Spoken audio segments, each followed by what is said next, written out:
Rapidement, justice et sécurité, on complètera. Restaurer la confiance entre la police, la justice et les citoyens, on en parle depuis des années.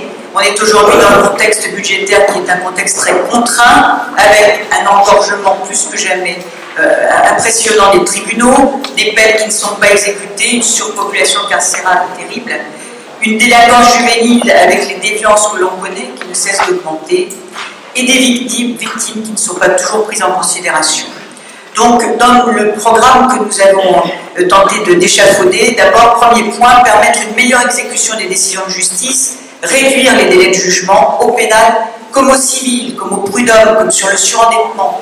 Aujourd'hui, il faut savoir que pour avoir une audience, parfois dans certains tribunaux, en affaires familiales, en surendettement, pour avoir une assistance éducative, il faut plus d'1 an aux citoyens pour avoir une date. Comment aujourd'hui avoir confiance dans notre justice? Sachant aussi que cette justice est un pilier de notre démocratie et qu'elle est un rempart pour protéger les citoyens, il faut des réponses en temps réel quasiment, rapides, efficaces. Or, lorsque l'on parle du bracelet électronique, sachez que c'est quand même depuis 1998, loi Lebranchu, que l'on a édifié ou introduit dans nos possibilités. Le bracelet électronique, les décrets n'étaient jamais sortis, enfin ils existent, mais on n'a jamais mis les moyens humains pour suivre effectivement les bracelets électroniques, ce qui fait que c'est toujours pas au point, et nous demandons, nous, qu'il y ait des peines alternatives qui soient efficaces avec de l'exécution de ces peines. L'État donc doit s'engager à mettre en œuvre par des moyens adaptés, et nous souhaitons faire du droit d'obtenir une décision dans un délai décent et rapide, un droit opposable. Deuxième élément, considérer la place des victimes comme une réelle priorité. Avant que la gauche ne revienne au pouvoir, nous avions créé la délégation générale aux victimes, qui avait fait un gros travail d'accompagnement sur la confidentialité, l'audition des victimes minimes, l'audition des victimes et notamment des victimes mineures. Aujourd'hui, on en est toujours à ce que la victime d'un viol, par exemple, lorsque le criminel présumé est acquitté en cour d'assises, eh bien la victime n'a toujours pas le droit de faire appel. Elle fait appel simplement pour les intérêts civils. Il faut retravailler sur cette idée que les victimes puissent faire appel et puissent faire entendre leurs bons droits, elles aussi, dans des cours d'appel. Travailler sur les victimes pendant toute la chaîne pénale et que toutes nos lois, nos politiques publiques intègrent la considération des victimes dans ces travaux. Enfin, une idée qui me tient vraiment à cœur, c'est le développement des services d'aide aux victimes en urgence.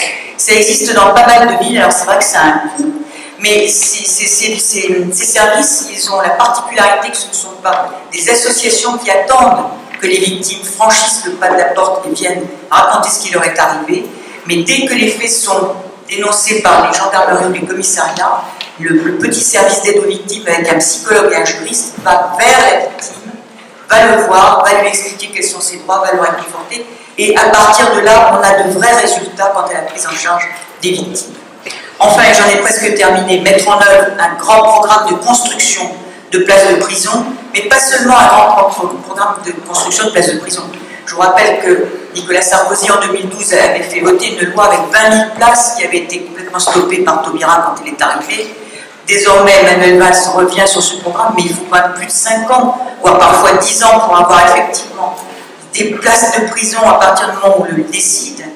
Donc il faut bien sûr revenir à ce programme de 20 000 places, mais surtout des moyens pour la sécurisation et pour l'accompagnement. Vous voyez aujourd'hui ce qui se passe et dans quelle détresse les personnels pénitentiaires se retrouvent, avec par-dessus le marché tout ce qui arrive avec le djihadisme et les fichiers S.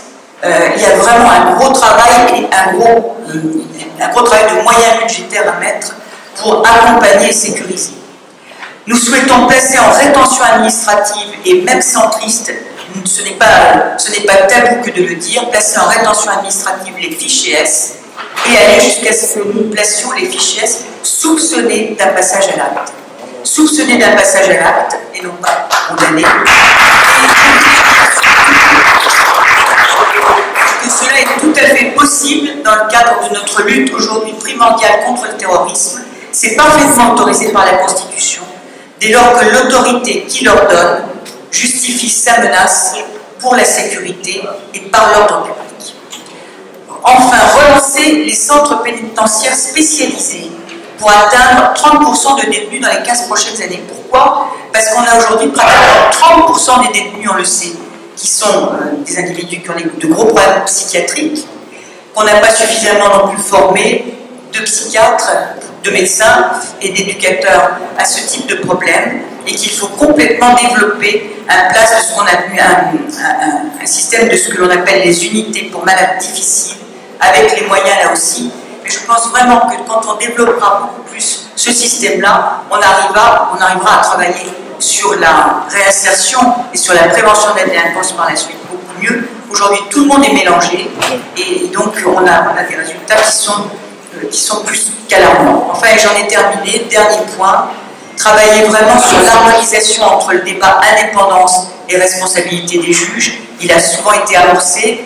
L'indépendance, c'est le rempart pour protéger les juges contre toutes sortes d'influences, voire de corruption éventuelle, politique ou économique, mais en contrepartie vraiment, et on l'a vu récemment avec les décisions prises par des juges, certains juges des libertés, avancer sur la responsabilité des magistrats pour leurs manquements et leurs carences.